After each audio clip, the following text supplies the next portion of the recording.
सबका ठीक।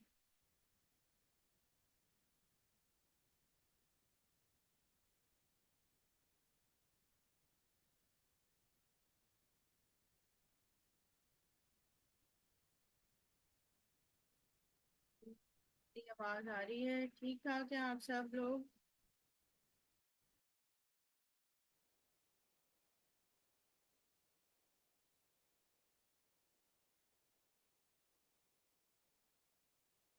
वाली।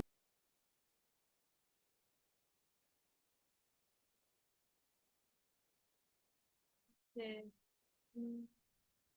अल्हम्दुलिल्लाह मैं ठीक हूँ।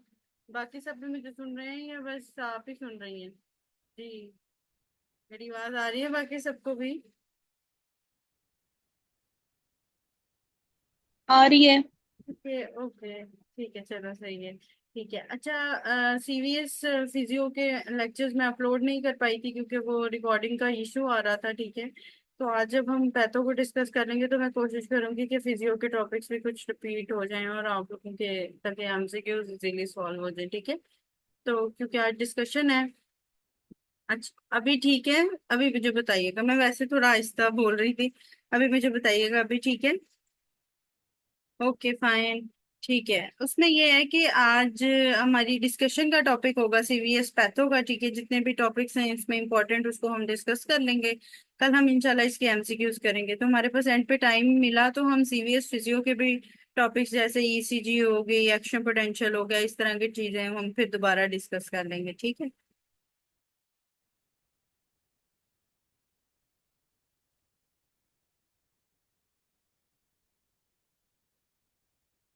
ठीक है, ओके, चलो जी, आप स्टार्ट करते हैं सीवीएस पैथोलॉजी।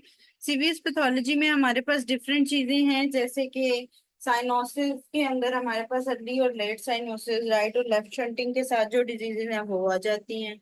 इसके अलावा इंपॉर्टेंट डिजीज जिसके एमसीक्यूज आते हैं that is the aortic dissection. फिर एमआई के एमसीक्यूज आते हैं, ठीक है। इसके अलावा जो हमारे पास ज्यादा एमसीक्यूज हैं वो रूमेटिक फीवर या एंडोकार्डाइटिस के भी हैं। और कार्डिक ट्यूमर्स के बहुत कम फीवर आते हैं जिसमें रेप्डोमायोसार्कोमा बहुत दफा पूछा जाता है।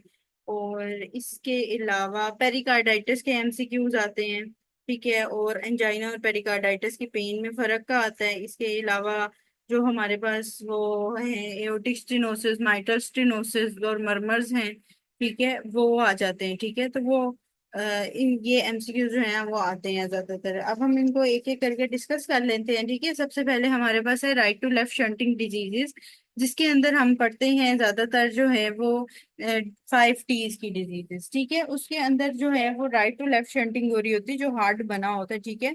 उसमें जब राइट टू लेफ्ट शंटिंग हो रही होगी तो उसके अंदर ये डिजीजेस जो हैं वो शो करेंगी।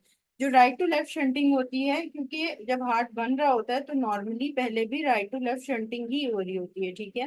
लेकिन हार्ट बनने के बाद जाहिर है फिर वो शंटिंग स्टॉप कर हो जाती है और उसकी वजह से जो है वो ब्लड फ्लो, आपको पता है, from right atrium, right ventricle, फिर पल्मोनरी आर्टरी वेन से होता हुआ लेफ्ट एट्रियम में, लेफ्ट वेंट्रिकल में, उसके बाद एओर्टा से बॉडी में चला जाता है, ऐसे ही है। तो जो जब वो वाली डिजीजेस जो कि राइट टू लेफ्ट शंटिंग करेंगी वो अर्ली साइनोसिस के साथ प्रेजेंट करेंगी, क्योंकि ये वो वाली मेनली इनमें वो चीजें होंगी जो कि अर्ली टाइप ऑफ साइनोसिस के अंदर जो है वो आ सकती हैं। लाइक उसके अंदर जो है वो हम काउंट किसको करते हैं, ट्रंकस आर्टरियोसिस को काउंट करते हैं, ट्रांसपोजिशन ऑफ ग्रेट वेसल्स को काउंट करते हैं, ट्राइकस्पिड एट्रेसिया को काउंट करते हैं, टेराट्रोलॉजी ऑफ फैले को काउंट करते हैं, और total anomalous pulmonary venous return TAPVR भी इसे कहा जाता है। ये जो है वो हम इसको काउंट करते हैं, ठीक है। तो एक एक करके अब हम इन्हें देख लेते हैं कि ट्रंकस आर्टरियोसिस क्या होता है, उसके अलावा टेराट्रोलॉजी ऑफ फेले क्या होता है, ट्रांसपोजिशन ऑफ ग्रेट वेसल्स क्या होता है, ठीक है। सबसे मोस्ट इम्पॉर्टेंट डिजीज जो कि राइट टू लेफ्ट शंटिंग में हमारे पास आती है एमसीक्यूज वाइज, ये सबसे मोस्ट इम्पॉर्टेंट डिजीज जिसके मेन 4 फीचर्स हैं, दैट इज टेराटोलॉजी ऑफ फेले, ठीक है। मेन इंपॉर्टेंट इसके 4 फीचर्स हैं टेराटोलॉजी ऑफ फेले के, ठीक है। अब टेराटोलॉजी ऑफ फेले इटसेल्फ होती क्या है, इसके 4 फीचर्स में आप पढ़ते हैं प्रूफ। प्रूफ का निमोनिक याद कर सकते हैं, ये प्रूफ देता है अपना कि ये अर्ली साइनोसिस करता है, ठीक है। तो उसके अंदर आप प्रूफ का निमोनिक जो है वो याद कर सकते हैं। ठीक है, जिसके अंदर क्या होता है, पल्मोनरी स्टेनोसिस होती है। फिर उसके बाद क्या होता है, ये पिक्चर भी देख लें, ठीक है। तो क्या क्या क्या होता है उसके अंदर, टेरेटोलॉजी ऑफ फैले में हमारे पास क्या क्या होता है, प्रूफ का निमोनिक है, पल्मोनरी स्टेनोसिस है, राइट वेंट्रिकल हाइपरट्रॉफी है, ओवरराइडिंग ऑफ एओर्टा है, एंड वेंट्रिकल सेप्टल डिफेक्ट है। अब इस पिक्चर में इन्होंने ये सारी चीजें जो है वो शो की हुई है। ये यहाँ पे जो है ये पल्मोनरी स्टेनोसिस को शो कर रहा है। जब ये पल्मोनरी स्टेनोज होगा तो राइट वेंट्रिकल हाइपरट्रॉफी हो जाएगी। जब ये राइट वेंट्रिकल हाइपरट्रॉफी होगी, तीसरी क्या है, ओवरराइडिंग ऑफ एओर्टा भी आने लग जाएगी फिर हाइपरट्रॉफी के बाद। And then we can say that is there is the ventral septal defect. ठीक है, जो वेंट्रिकुलर सेप्टल डिफेक्ट है वो भी जो है वो उसमें आ जाएगा। तो ये टेराटोलॉजी और फैले में टेट्रा चीजें, जो फोर चीजें हम देखते हैं, दैट इज द प्रूफ। ठीक है, और ये एमसीक्यूज वाइज भी पूछते हैं कि टेराटोलॉजी और फैले में ये क्या क्या चीज आती है। ठीक, एक बात, और दूसरी, it is the most important disease that occurs in the new born. ठीक है, और टेराटोलॉजी ऑफ फैले जो है वो थोड़ा टाइम लगाती है। ठीक है, ये ऐसे नहीं है कि एक न्यू बॉर्न बेबी है तो उसमें जो है इन्फेंट्स में हो सकती है मोस्ट कॉमनली। ठीक है, तो ये याद रखिएगा, जो टेराटोलॉजी ऑफ फैले है ये क्या करती है, ये थोड़ा सा टाइम ले लेती है। बाय द टाइम सारी चीजें होती हैं, ठीक है, स्टेनोसिस होगी, हाइपरट्रॉफी होगी, ओवरराइडिंग ऑफ एओर्टा आ जाएगा, और फिर सेप्टल डिफेक्ट होगा। It takes time. ठीक है, इन्फेंट्स में कर सकती है, नियोनेट्स में कर सकती है, तो ये डिजीजेस कर सकती है। लेकिन अगर मैं यही कहूँ कि अर्ली साइनोसिस में एक ऐसी डिजीज जो कि फौरन प्रेजेंट करती है, जो अर्ली साइनोसिस में ऐसी डिजीज जो कि फौरन प्रेजेंट करती है, उसे हम कहते हैं ट्रांसपोजिशन ऑफ ग्रेट वेसल्स। ठीक है, वो जो डिजीज है वो कौन सी है, ट्रांसपोजिशन ऑफ ग्रेट वेसल्स की। अब वो देख लेते हैं उसके अंदर क्या होता है। टेराटोलॉजी ऑफ फैले में तो हमने पढ़ लिया कि तीन चीजें होती हैं, ये मोस्ट इंपॉर्टेंट है, अर्ली साइनोसिस की डिजीज है, लेकिन it takes time, like infants के अंदर आपको मिलेगा। अब ये ट्रांसपोजिशन ऑफ ग्रेट वेसल्स में क्या होता है कि यहाँ से राइट वेंट्रिकल से क्या बल्ज आउट कर रहा होता है,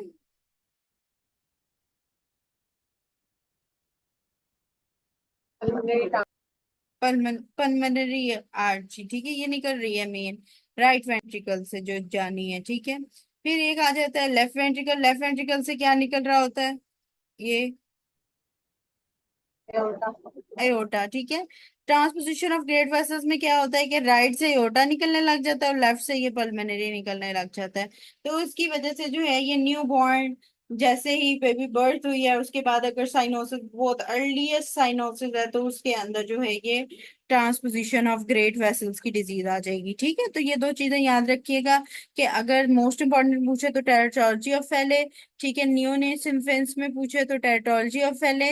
लेकिन अगर न्यू बॉर्न्स की बात करें, विद इन फ्यू मिनट्स की बात करें, 1 आवर की बात करें, that is with the transposition of great vessels. ठीक है, तो ये याद रखना है। ठीक है, और ट्रांसपोजिशन ऑफ ग्रेट वेसल्स से क्या चीज हमें प्रिवेंट करती है, ट्रांसपोजिशन ऑफ ग्रेट वेसल्स से हमें प्रिवेंट करता है पेटेंट डक्टल आर्टरियोसिस। पेटेंट डक्टल आर्टरियोसिस क्या होता है,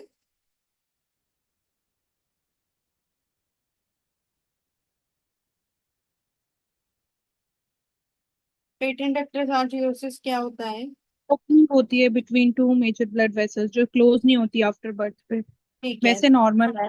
वैसे नॉर्मल होता है तो क्या है कि नॉर्मली ये बंद हो जाता है। ठीक है, जो डक्टस आर्टरियोसिस है वो क्लोज अप हो जाता है आफ्टर द बर्थ। ठीक है, लेकिन जब पेटेंट डक्टस आर्टरियोसिस का मतलब ये है कि ductus arteriosus that is the opening between the left pulmonary artery and aorta, arch of aorta के दरमियान जो मेनली ओपनिंग होती है डक्टस आर्टरियोसिस वो क्लोज हो जाती है आफ्टर बर्थ, लेकिन पेटेंट में वो पेटेंट रह जाती है। ठीक है, तो जो ये ट्रांसपोजिशन ऑफ ग्रेट वेसल्स हैं इनके अंदर अगर किसी बच्चे में पेटेंट डक्टस आर्टरियोसिस होगा तो उसकी वजह से ब्लड की जो है वो फ्लो एक साइड से दूसरी साइड जाता रहेगा। तो जो ट्रांसपोजिशन ऑफ ग्रेट वेसल्स के बच्चे होते हैं अगर उनमें पीडीए हो तो उनको बहुत ज्यादा अर्ली साइनोसिस नहीं होता, और दूसरा वो इतनी अर्लीस्ट साइनोसिस से बच भी जाते हैं बच्चे डेथ की उसमें। ठीक है, क्योंकि ट्रांसपोजिशन ऑफ ग्रेट वेसल्स ना ही सिर्फ एक ऐसी डिजीज है जो कि बहुत अर्लीस्ट प्रेजेंट करती है, दूसरा ये वो डिजीज है अर्ली साइनोसिस की या राइट टू लेफ्ट शंटिंग में जिसमें डेथ के चांसेस बहुत ज्यादा होते हैं। ठीक है, तो ये भी एक एमसीक्यू आता है कि ऐसी डिजीज जिसके अंदर डेथ के चांसेस ज्यादा हैं तो वो ये है ट्रांसपोजिशन ऑफ ग्रेट वेसल्स। ठीक है, तो अगर इन पेशेंट्स में पीडीए होगा तो ब्लड इधर से उधर फ्लो करता रहेगा जिसकी वजह से जो है वो पीडीए की जो फॉर्म, पीडीए से जो है वो इसकी जो प्रेजेंटेशन है वो थोड़ी लोअर डाउन हो जाएगी, और दूसरा जो डेथ के चांसेस हैं वो भी लोअर डाउन हो जाएंगे, ठीक है। हाँ, राइट वेंट्रिकल से राइज हो जाएगा, ट्रांसपोजिशन हो जाएगी ना, वो इधर से उधर हो जाएगा, ठीक है। जो पिक्चर मैंने अभी शो की है उसी में भी यही था, एक जगह से दूसरी जगह दूसरी चीज लग जाएगी, ठीक है। और ये डेथ के कॉजेज भी करती है। फिर उसके बाद हमारे पास आ जाता है ट्रंकस आर्टरियोसिस, ठीक है। ट्रंकस आर्टरियोसिस में मैं आपको दिखा देती हूँ।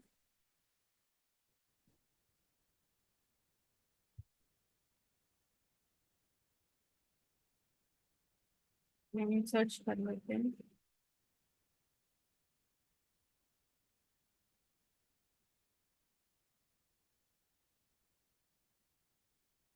ठीक है। अब ट्रंकस आर्टरियोसिस के अंदर क्या होता है कि एक ही वेजल होती है, मेनली ये इन्वॉल्व हो रही होती है, ठीक है।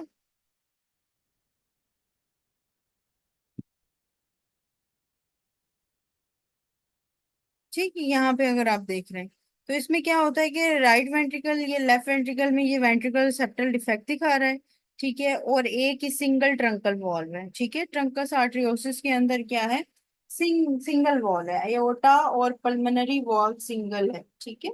तो इसके अंदर वो उसी उसी में से एओर्टा राइज कर रही है, उसी वॉल्व में से जो है वो पल्मोनरी आर्टरी आगे से राइज कर रही है, तो इसके अंदर जो है वो सिंगल ट्रंकल वॉल्व आ जाएगा, ठीक है। तो ये ट्रंकस आर्टरियोसिस में ये प्रॉब्लम होती है, ठीक है। सीवीएस पैथोलॉजी हम कर रहे हैं, और डिजीजेस हम कर रहे हैं, ठीक है। तो ट्रंकस आर्टरियोसिस में क्या होता है कि एक ही वॉल्व होता है ये दोनों के अंदर, ठीक है। ये वाली पिक्चर आप देख लें, ठीक है। लेफ्ट वेंट्रिकल से ही वो दोनों दोनों एक ही जगह से ही निकल रहे हैं, कोई वो फर्क नहीं है, ठीक है। तो एक दोनों में मिक्सिंग की बात कर लो या फिर एक ही वॉल्व की बात कर लो, तो वो ट्रंकस आर्टरियोसिस में हमारे पास होता है, ठीक है। उसके बाद क्या होता है हमारे पास, जो आखिरी टी है, that is the total anomalous pulmonary venous return, ठीक है। Total anomalous pulmonary venous return. अभी इसमें अगर देखें, T A P V R में क्या होता है, अब इसमें जो है वो ये पल्मोनरी, जो ये सुपीरियर वेना कैवा है, और साथ में ये ऊपर से ये पल्मोनरी भी राइज कर रहा है यहीं पे ही। और उसके बाद जो है वो अयोटा की भी कोई कनेक्शन नहीं है, ठीक है। और पल्मोनरी वेन जो है ये कॉमन है, ठीक है। तो इसकी ये पोजीशन ही सारी डिफरेंस हुई है। नॉर्मल हार्ट में सुपीरियर वेना कैवा के बाद जो है वो इसके साथ इधर जो है वो इधर से ब्लड फ्लो आके इधर आ जाता है, लेकिन इसके अंदर जो है वो सारा कुछ मिक्सिंग हुआ हुआ है, जैसे कि ये पल्मोनरी वेन जो है इसमें ड्रेन हो रही है, फिर वो सीधा सुपीरियर वेना कैवा के थ्रू उधर जा रहा है। फिर एएसडी भी है इसके अंदर, इसमें राइट एट्रियम में ओपनिंग जब हो रही है फ्लूइड की, तो उसके बाद जो है वो ये नहीं है कि एओर्टा और उसमें कोई फर्क है, पल्मोनरी आर्टरी में वो कोई फर्क है ही नहीं, ठीक है। तो total anomalous pulmonary vein circulation में क्या है कि पल्मोनरी वेन जो है वो कॉमन है एक, ठीक है। और दूसरा उसका फ्लो जो है वो स्पीयर वेना कैवा से होकर दोबारा वापस उधर ही राइट एट्रियम के अंदर जो है वो फॉल कर रहा है,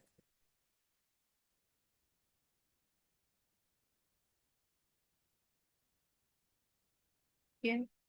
तो पल्मोनरी वेन क्या कर रही है, ब्रिंगिंग कर रही है oxygen rich blood from the right lung, opening between the atria and atrial septal defect होता है इसके अंदर, ठीक है। तो पल्मोनरी वेन वहां से होके तो राइट एट्रियम में ओपन हो रही है सुपीरियर वेना कैवा के थ्रू, ठीक है। तो क्या है टोटल एनोमिनस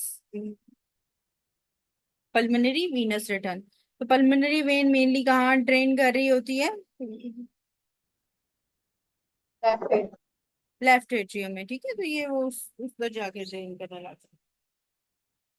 तो ये थी चार डिजीजेस, ठीक है। चार डिजीजेस में हमने क्या क्या पढ़ा, टेराटोलॉजी ऑफ फेले पढ़ी है, सॉरी 5 डिजीजेस थी, ठीक है। टेराटोलॉजी ऑफ फेले पढ़ी है, ट्रांसपोजिशन ऑफ ग्रेट वेसल्स पढ़ी है, ट्रंकस आर्टरियोसिस पढ़ी है, ट्राइकस्पिड एट्रेजिया है एक, और एक है टोटल एनोमिनस पल्मोनरी वीनस रिटर्न, ठीक है।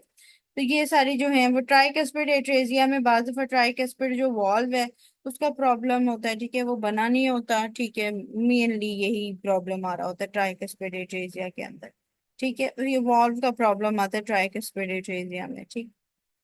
और उसकी वजह से वेंट्रल सेप्टल डिफेक्ट भी हो जाता है और पल्मोनरी वाल्व का भी ओपनिंग का प्रॉब्लम हो जाता है। ठीक है, तो ये ट्राइकस्पिड एट्रिजियम में ट्राइकस्पिड वाल्व का प्रॉब्लम होता है। टेराटोलॉजी फैले में प्रूव होता है। ठीक है, ट्रांसपोजिशन ऑफ ग्रेट वेसल्स हमारे पास बहुत अर्लीस्ट प्रेजेंट करती हैं, न्यू बॉर्न्स में भी। और इसके अलावा total normal pulmonary venous return में पल्मोनरी वेन जो है वो किधर ड्रेन कर रही होती है, राइट एट्रियम में जाके ड्रेन कर रही होती है। ठीक है, ये समझ आ गई सारी। ठीक है, तो ये हमने right to left shunting diseases पढ़ी हैं जो कि हम अर्ली साइनोसिस के साथ पढ़ते हैं। इसके बाद हम पढ़ते हैं left to right shunting diseases. Left to right shunting diseases में हमारे पास जो आ जाती हैं, दे आर व्हाइट, उसके अंदर वीएसडी आ जाता है, वेंट्रल सेप्टल डिफेक्ट, एएसडी आ जाता है, atrial septal defect, and PD आ जाता है, पेटेंट डक्टल सार्ट्रियोसिस। ठीक है, पीडीएन में वो डिजीज है कि अगर मैं ये बात करूं कि एक पेशेंट जो है वो हिल स्टेशन पे रह रही है और उसके सारे नॉर्मली स्कैन भी कराए हैं, उसके बाद भी उसको किसी डिजीज के होने के चांसेस हैं, तो वो पीडीए होती है। ठीक है, पीडीए नॉर्मली नॉर्मली स्कैन पे इसलिए नहीं क्योंकि पता चलती, क्यों नहीं पता चलती, मैंने फिजियो की क्लास में बताया था, अगर आप में से कोई फिजियो में था तो।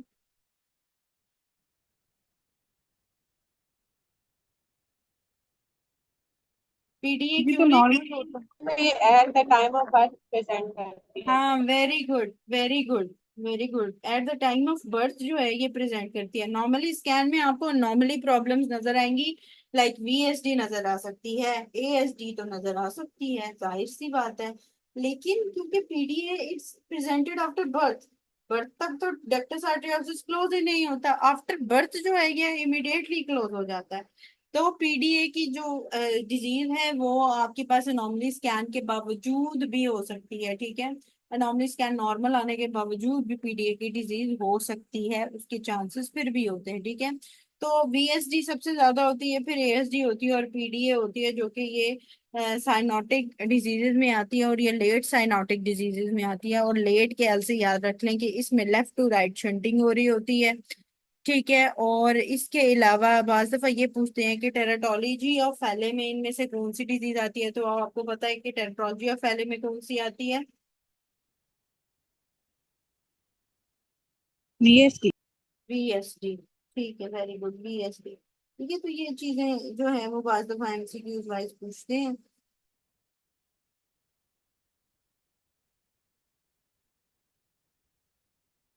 ओके, वीएसडी सही है।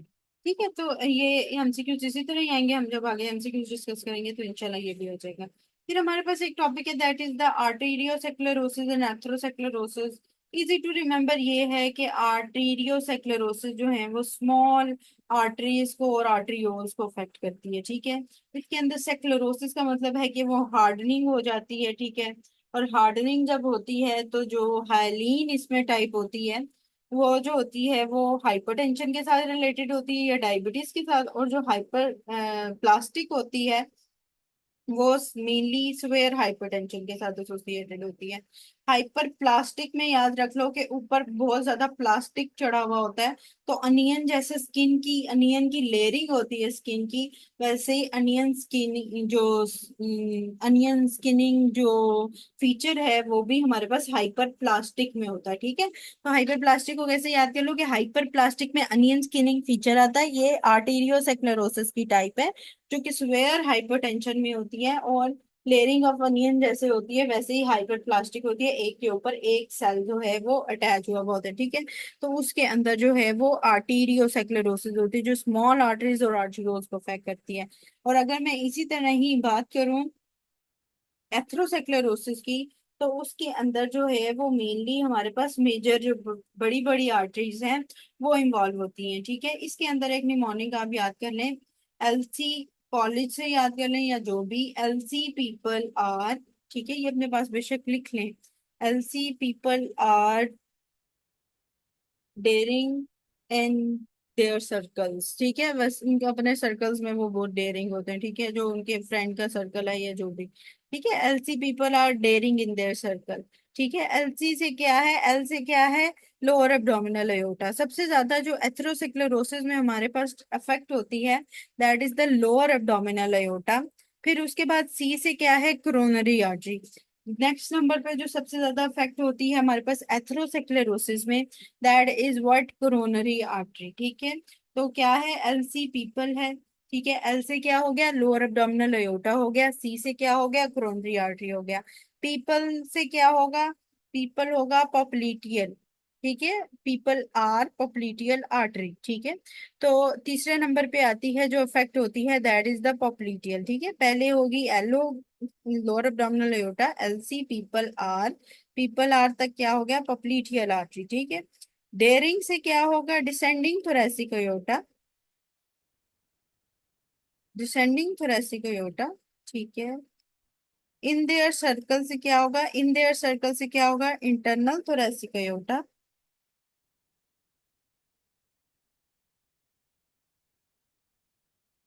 ठीक है, इन देयर सर्कल से क्या होगा, इंटरनल थोरैसिक एओर्टा और सर्कल ऑफ विलर। ठीक है,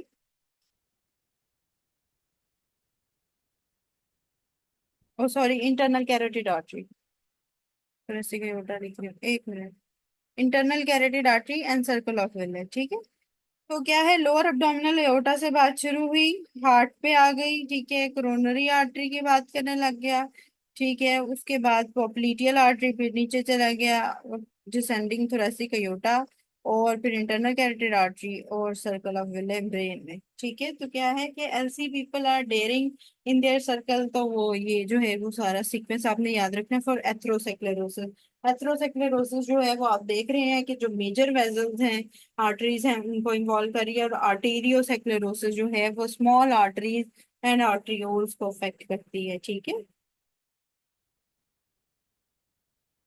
तो ये जो है वो आपने निमोनिक से बेशक याद करना ही है, जैसे भी इसमें इजी है याद करना। फिर दूसरा एक एमसीक्यूज, ये जो एथेरोस्क्लेरोटिक प्लैक होता है उसके कंपोनेंट पूछते हैं। बहुत सारे एमसीक्यूज आपके पास आएंगे, तो कोशिश कीजिएगा जिस एमसीक्यूज में ज्यादा ऑप्शन हो। इसमें क्या है, स्मूथ मसल भी है, मैक्रोफेजेस भी हैं, टी सेल्स भी हैं, एक्स्ट्रासेलुलर भी हैं, इंट्रासेलुलर लिपिड्स भी हैं, कोलेजन भी हैं, इलास्टिक फाइबर्स भी हैं।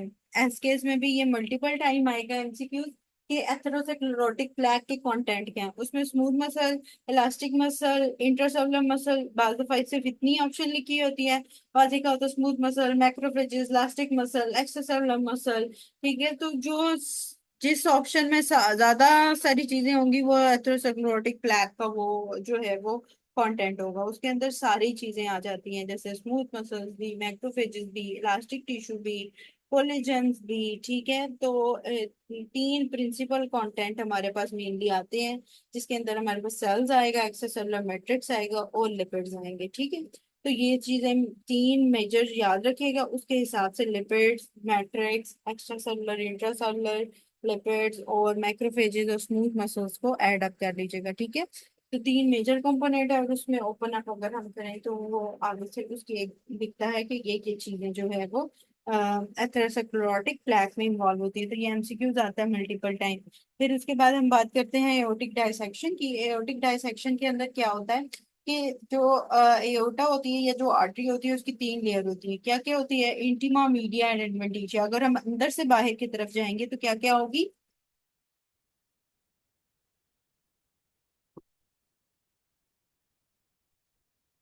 क्या क्या लेयर्स होंगी।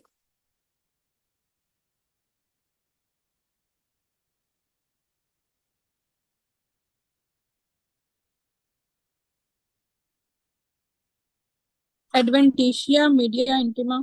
अगर अंदर से बाहर जाएंगे, intima, media, adventitia, sorry. Intima, media, ठीक है, ओके, इंटीमा, मीडिया, एडवेंटिशिया हो गया। ठीक है, तो जब इन लेयर्स में जो है वो क्या होता है, लॉन्गिट्यूडल इंटिमल टीयर आता है, जिसे फॉर्मिंग अ फॉल्स ल्यूमेन भी बना देता है, जिसकी वजह से वो जो है वो एओर्टिक डायसेक्शन में हमारे पास आता है। ठीक है, तो इसमें ना एक जैसे कह लो कि क्रैक आ जाता है, क्रैक की वजह से ना एक वो बीच में जो फ्लूट है वो बाहर निकलता है और वो फॉल्स ल्यूमेन बना देता है। ठीक है, तो क्रैक जब आ जाता है इंटरनल लेयर में तो उसमें क्या होता है कि एओर्टिक डायसेक्शन होती है। ठीक है, और जो रप्चर होता है उसमें क्रैक नहीं होता, उसमें पूरी जो है वो तीनों लेयर्स इन्वॉल्व होती है, वो पूरा ब्रेक डाउन ही हो जाता है। ठीक है, तो जो एक कह लो कि एक लॉन्गिट्यूडनल टीयर जो आता है वो ये एओर्टिक डायसेक्शन में आता है। ठीक है, और एओर्टिक डायसेक्शन में नेक्रोसिस कौन सी टाइप की आती है,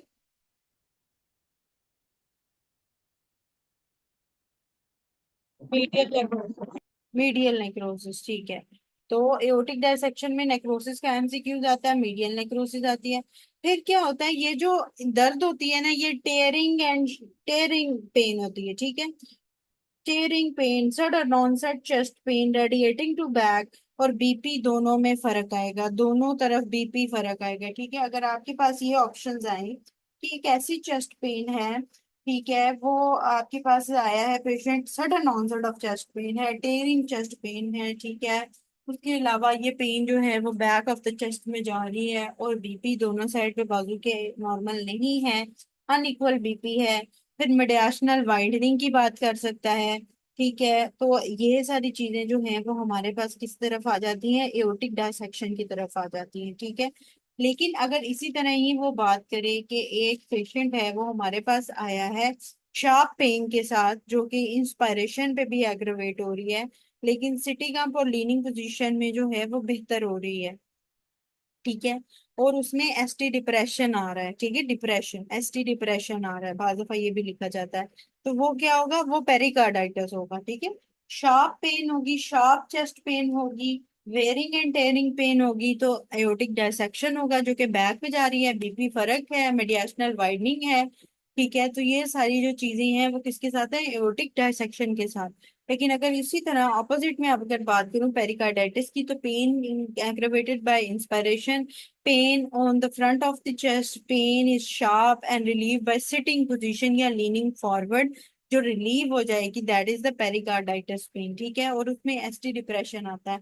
लेकिन जो एओर्टिक डायसेक्शन होती है उसमें हमारे पास एसटी एलिवेशन आती है, ठीक है।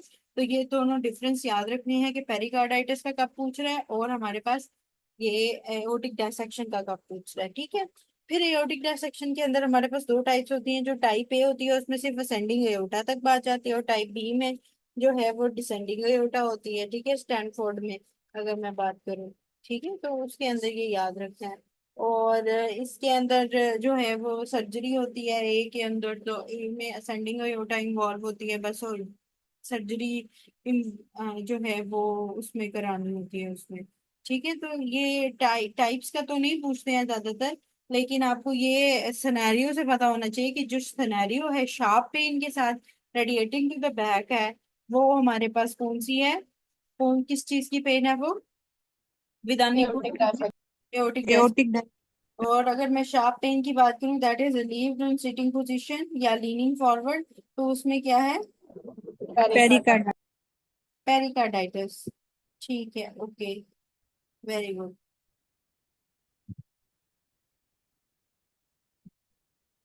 ठीक है, तो ये दोनों चीजें जो है वो फर्क करनी है, एमसीक्यूज आएंगे, मीडियल नेक्रोसिस का बार बार पूछते हैं, ठीक है।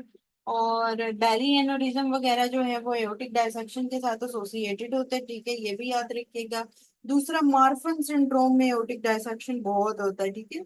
मार्फन वाले एमसीक्यूज आते हैं जिसके अंदर वो कहता है कि एक थिन लीन पेशेंट है, ठीक है, उसके अंदर फ्लेक्सिबिलिटी बहुत ज्यादा है, और सडनली उसको जो है वो टेयरिंग चेस्ट पेन स्टार्ट हो गई है, अनइक्वल बीपी है, तो ये कौन सा सिंड्रोम है, ठीक है, बाज दफा ये लिखते हैं कौन सा सिंड्रोम है, ठीक है, या बाज दफा ये लिख देते हैं कि उसको हो क्या रहा है, ठीक है। तो क्वेश्चन बहुत गौर से पढ़ना है, ठीक है। ये सारी बाज दफा सिनेरियो लिखने के बाद वो पूछते हैं कौन सा सिंड्रोम है, तो आप अब देखें कि जो थिन लेन पेशेंट है जिसमें फ्लेक्सिबिलिटी भी है, क्रोमोसोम 15 की इन्वॉल्वमेंट भी वो लिख दे, साथ में वो लिखे कि उसको आई प्रॉब्लम भी है, साथ में वो लिखे कि उसको चेस्ट प्रॉब्लम्स भी हैं, उसका अनइक्वल बीपी आता है बोथ साइड्स पे, तो किस तरफ आप जाएंगे, मार्फन सिंड्रोम की तरफ, ठीक है। तो मार्फन सिंड्रोम से ये याद रखना है कि मार्फन सिंड्रोम का वो बात कर रहा है, और वो अगर वो पूछता है सिर्फ हार्ट की प्रॉब्लम्स बता के कि आप उसको क्या हुआ है, तो भी याद रखना है कि वो उन पेशेंट्स में जो है वो एओर्टिक डायसेक्शन आ जाता है। इसके बाद हम देखते हैं कि एंजाइना क्या है हमारे पास और एमआई क्या है, ठीक है। तो एंजाइना में हमारे पास तीन टाइप मेनली डिस्कस की जाती हैं, जो दो मेन है, that is the stable and unstable angina, और तीसरी जो चीज है वो है वेजोस्पास्टिक एंजाइना, ठीक है। जो स्टेबल एंजाइना होता है वो एथेरोस्क्लेरोसिस की वजह से होता है, ओक्लूजन की वजह से हो रहा होता है, एक्सर्शनल चेस्ट पेन आती है उसमें, और एसटी जो है वो एलिवेशन नहीं आती है। जो अनस्टेबल एंजाइना होता है उसके अंदर क्या होता है, उसके अंदर एसटी डिप्रेशन या टी वेव इन्वर्जन बाज दफा आ जाती है, ठीक है, एसटी एलिवेशन भी आ सकती है, लेकिन ईसीजी पे जो उसके कार्डियक एंजाइम्स होते हैं अनस्टेबल एंजाइना के, वो रेज नहीं होते। इसीलिए जो अनस्टेबल एंजाइना है उसको हम जो है वो किसके साथ जो है वो करते हैं, एसटी डिप्रेशन के साथ, नॉन स्टेमी में। ठीक है, जिसमें एसटी एलिवेशन नहीं होती और एमआई होता है non STEMI, non ST elevation MI जो होता है, उसके अंदर जो है वो आ जाता है हमारे पास कौन सा, अनस्टेबल एंजाइना का डिफरेंस आ जाता है। अब अनस्टेबल एंजाइना और नॉन स्टेमी में सिर्फ इतना फर्क है कि दोनों में एसटी डिप्रेशन है, लेकिन लेकिन जो कार्डियक एंजाइम्स है वो आपके एमआई में रेज्ड होंगे। ठीक है, लेकिन जो अनस्टेबल एंजाइना है उसमें आपके कार्डियक एंजाइम्स डी अरेंज नहीं होंगे। ठीक है, वो उसमें नॉर्मल रहेंगे। और तीसरे जो पार्ट रह जाता है एंजाइना का, दैट इज द वेजोस्पास्टिक एंजाइना, जिसे प्रिंस मेटल भी कहा जाता है या वेरिएंट एंजाइना कहा जाता है। ये कोरोनरी आर्टरी स्पाज्म की वजह से होता है। जब भी किसी आर्टरी का स्पाज्म होगा, ठीक है, वो टाइटन अप हो जाएगी, तो उसके अंदर जो है ये वेजोस्पास्टिक एंजाइना होता है। ये अपने नाम में ही वो है। स्मोकिंग इसका रिस्क फैक्टर होता है मेनली, और इसमें ट्रांजिएंट एसटी एलिवेशन आती है। इसमें हमने जो है वो स्मोकिंग को रुकवाना होता है और कैल्शियम चैनल ब्लॉकर्स देने होते हैं। ठीक है, तो जो वेजोस्पास्टिक है, अगर वो बात करें कि कोरोनरी आर्टरी स्पाज्म की वजह से हुआ, तो वो वेजोस्पास्टिक है, और उसके अंदर जो है वो ट्रांजिएंट एसटी एलिवेशन आती है। ठीक है, और जो स्टेबल होता है उसमें एसटी एलिवेशन नहीं आती है, वो जो है वो एक्सर्शनल चेस्ट पेन के साथ एसोसिएट होता है। ठीक है, और जो अनस्टेबल होता है उसमें भी एसटी एलिवेशन नहीं आती है। और जो नॉन स्टेमी होता है एमआई, वो उससे किस तरह डिफरेंशिएट होता है, due to cardiac. Cardiac enzymes. फिर उसके बाद अगर मैं बात करूं स्टेमी और नॉन स्टेमी में फीचर्स की, तो जो नॉन स्टेमी होता है, ठीक है, जिसमें एसटी एलिवेशन नहीं होती, उसमें क्या होता है, उसमें सब एंडोकार्डियल इंफार्क्ट्स बनते हैं। ठीक है, एंडोकार्डियम के सब एंडोकार्डियम रीजन्स में इंफार्क्ट्स बनते हैं। लेकिन जो एसटी एलिवेशन एमआई है उसमें ट्रांसम्यूरल इंफार्क्ट होते हैं। वो कंप्लीटली जो है ना, वो तीनों लेयर्स ऑफ द मसल्स को मेनली जो है वो इन्वॉल्व कर रहा होता है। ठीक है, इसलिए उसे ट्रांसम्यूरल कहा जाता है। और दूसरा, उसके अंदर जो है वो एसटी एलिवेशन आपके पास आएगी। ठीक है, मायोकार्डियल वॉल फुली इन्वॉल्व होती है, ट्रांसम्यूरल इंफॉक्शन भी कहा जाता है। और तीसरी बात क्या है, उसमें एसटी एलिवेशन आती है। अब गोल्ड स्टैंडर्ड क्या होता है एमआई में, ये मैं फिजियो की क्लास में करवा, ईसीजी। ECG, very good. ठीक है, और फर्स्ट आवर के अंदर क्या होता है, फर्स्ट 2 आवर्स में या फर्स्ट आवर में मेनली मायोग्लोबिन। ये मायोग्लोबिन। ठीक है, उसके बाद जो पहले 3 से 4 घंटे तक का है वो कौन सा रेस्ट होता है, पाइप। ठीक, सीकेएमबी। ठीक है। सीकेएमबी नहीं भूलना, ये एमसीक्यूज में गलती हम करते हैं। ठीक है, 4 आवर्स तक अगर वो बात कर रहा है, तो हमारे पास जो है वो सीकेएमबी की ऑप्शन आप एसकेएस में भी देखेंगे। ठीक है, मल्टीपल एमसीक्यूज आप एसके में देखेंगे। ठीक है, उसमें भी सीकेएमबी को प्रेफर करते हैं इस पे। ठीक है, 4 आवर्स के बाद अगर हमारे पास वहां पे सीकेएमबी गिवन ना हो 3 आवर्स में, तो हम ड्रॉप आई भी लगा सकते हैं। ठीक है, ये नेक्स्ट ऑप्शन है। और तीसरी बात क्या है कि जो 4 आवर्स के बाद मेनली हो रहा होता है वो होता है ड्रॉप आई। तो अब मुझे ये बताएं कि सेंसिटिव कौन सा है इसमें, प्रॉपर्टी। नहीं ड्रॉप ही नहीं है, ये चीज मैंने आपको पहले भी बताई थी। ठीक है, ये डबल ए में थोड़ी प्रॉब्लम है। जो सेंसिटिव है दैट इज द मायोग्लोबिन। मैं सेंसिटिव हूँ, ठीक है, अगर मैं ये बोलूंगी मैं सेंसिटिव हूँ, वो तो उससे याद कर लेंगे मायोग्लोबिन। और किसी को बोलो कि तुम स्पेसिफिकली ये काम कर सकते हो, तो तुम स्पेसिफिकली से याद कर लो, trop I is the specific and myoglobin is sensitive. ठीक है, तो स्पेसिफिक और सेंसिटिव में याद रखिएगा कि वो कौन सा है। यहाँ पे इन्होंने सेंसिटिव टॉप टी लिखा हुआ है, लेकिन सेंसिटिव टॉप टी नहीं है, वो मायोग्लोबिन है। ठीक है, समझ आ गई इस बात की, तो ये चीज याद रखिएगा। अब उसके बाद हमारे पास जो डिस्कस करने वाला है एमआई के अंदर, वो क्या है, तीसरी चीज, एक और पॉइंट जो इसमें मेनली एक आता है वो भी याद कर लें, कि जो सीकेएमबी है, अगर ओल्ड एमआई है या रिकरेंट एमआई है, रिकरेंट एमआई, ठीक है। रिकरेंसी के लिए हमें CKMB को चेक करना पड़ता है, ठीक है। रिकरेंसी के लिए हमें CKMB को चेक करना पड़ता है, ठीक है। ओल्ड एमआई में वाइड QRS के फीचर आते हैं, और जो रिकरेंट एमआई है उसको चेक करने के लिए कौन सा टेस्ट होता है, CKMB, ठीक है। ये याद रखिएगा कि वो रिकरेंस हुई है तो क्या होगा। अब एमए के बाद में कॉम्प्लिकेशंस बहुत सारी होती हैं। जो फोर्थ डे पे अगर आप बात करें कि पोस्ट एमआई जो कोई कॉम्प्लिकेशन है, तो वो क्या हो सकते हैं, अरिदमियाज हो सकते हैं, ठीक है। जब फोर्थ डे पे पेशेंट आएगा तो उसको क्या होगा, अरिदमियाज हो सकते हैं। उसके बाद अगर मैं कहूँ कि 24 घंटे की भी बात दफा वो बात करता है कि फोर्थ और की, सॉरी, बात करता है, फोर्थ डे में कहेगी, फोर्थ और की बात करता है, या फोर्थ और टू 24 और की भी बात दफा बात करता है, तो उसमें अरिदमियाज मेन कॉमन फीचर होते हैं। जो फोर्थ और में और 24 और तक मोस्ट कॉमन प्रोमिनेंट फीचर्स है जो आते हैं पोस्ट एमआई, वो पेशेंट को क्या हो सकता है, अरिदमियाज हो सकते हैं। उसके बाद जो 1 to 3 डेज में होता है, दैट इज द फाइब्रेनस पेरिकार्डाइटिस, ठीक है। पेरिकार्डाइटिस जो होता है, जो फाइब्रेनस पेरिकार्डाइटिस है, अब वो सारे मसल जो हैं वो स्टिफ हो रहे होते हैं एमआई के बाद, तो उसके अंदर फाइब्रेनस पेरिकार्डाइटिस आता है जो कि फोर्थ डे पे आता है, ठीक है। फिर उसके बाद 1 हफ्ते तक क्या हो जाता है, कार्डियक टेम्पोनार्ड, ठीक है। कार्डियक टेम्पोनार्ड जो होता है वो 1 हफ्ते तक होता है, ठीक है। तो जब भी अगर आपको पूछें कि एमआई के बाद के 1 हफ्ते के बाद क्या हुआ, तो 1 हफ्ते के बाद जो है वो मेनली हमारे पास कौन सा आ सकता है, कार्डिक टेम्पोनाड आ सकता है, ठीक है। फिर उसके बाद इसको 4 to 7 डेज भी काउंट किया जाता है, या फिर इसको ये काउंट किया जाता है कि 14 डेज तक भी कंटिन्यू रहता है। फिर उसके बाद आखिरी जो आ जाता है कि जो मंथ्स तक कंटिन्यू होता है, that is what we called as the, उसके अंदर जो है वो हमारे पास दो चीजें आ जाती हैं, एक आ जाता है ड्रेसलर सिंड्रोम, एक आ जाता है ट्रू एनोरिज्म, ठीक है। एक आ जाता है ड्रेसलर सिंड्रोम, एक आ जाता है ट्रू एनोरिज्म, तो ये दोनों चीजें जो हैं वो मंथ्स तक चलती हैं, ठीक है। तो 0 to 24 आवर्स में होता क्या है कि हमारे पास जो है वो मेनली, अगर मैं बात करूँ कोई चीज रेज करती है, तो उसमें एडीमा हो रहा होता है, कैल्शियम इन्फ्लक्स बहुत ज्यादा हो रहा होता है, जिसकी वजह से जो है वो इजिनोफिलिक स्ट्राइप्स मायोफिब्रल पिंक कलर के जो है वो